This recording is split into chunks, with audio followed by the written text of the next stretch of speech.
बिस्मिल्लाहिर्रहमानिर्रहीम। अस्सलाम वालेकुम प्यारे व्यूअर। ये देखें जी, देसी नाश्ता बन रहा है।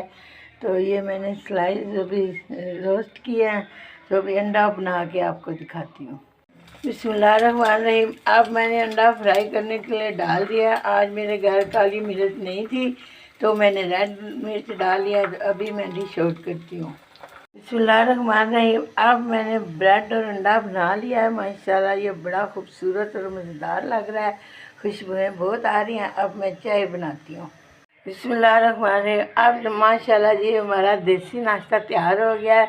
अब ये चाय भी आ गई है और ये जौ का दलिया भी आ गया है। माशाल्लाह नाश्ते में जौ के दलिए का बहुत बड़ा काम होता है, तो आप भी जौ का दलिया ज़रूर खाया करें। नाश्ता अच्छा लगे तो शेयर करें, लाइक करें, सब्सक्राइब करें। अब मैं चाय के अंदर मलाई डाल के आपको बताती हूँ। बिस्मिल्लाहिर्रहमानिर्रहीम। अब हमने चाय में मलाई भी डाल लिया और देसी नाश्ता भी तैयार है। आ जाएं, जिसने खाना है बिस्मिल्लाह करें। ये तीनों चीज़ें बड़ी ज़बरदस्त बन गई हैं। अच्छी लगे तो शेयर करें, लाइक करें, सब्सक्राइब करें।